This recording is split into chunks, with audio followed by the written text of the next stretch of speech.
On me souvient très bien d'Augustin. Il venait parfois là prendre un chocolat chaud quand il était jeune. Bon, son père n'aimait pas trop, alors il n'est plus venu. C'était un gentil. Gentil, comme faible, inutile. Cette personne n'est plus mon fils. Il commence à me courir l'empereur de Metz. S'il n'y avait pas cette gosse de 4 ans... Petite verveine. Là, je vais. Bon, les parents de Sylvie, ils viennent parfois ici? Ouais, la mère, une fois au début, avec la petite Sylvie. À quelques mois, elle faisait déjà des sourires. Elle était à croquer. Quelle pitié. Hein. Clémence, elle est restée un bout de temps parler avec moi. Gentille, souriante, comme sa fille. Elle voulait trouver un emploi.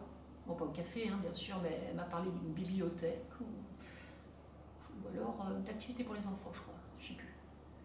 Elle voulait passer son permis aussi. Et puis son mari est venu la chercher.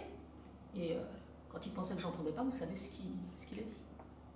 Que ça se faisait pas pour une dame d'aller au café. Il a dit notre réputation. La Clémence, elle a jamais remis un pied ici. Hein. Je la vois passer quelquefois en voiture, toujours accompagnée. Le permis aussi, on a dû lui dire que ça se faisait pas. Elle est complètement soumise à son mari alors. Ouais, la famille de Mestre, c'est pas pareil. Ils sont capables de lui retirer sa fille, hein, vous savez.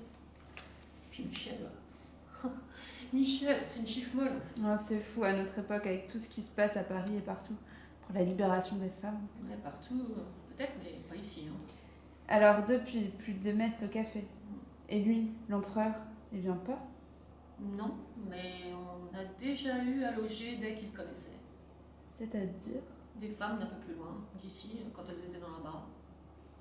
Dans l'embarras, vous voulez dire? Je veux rien dire du tout.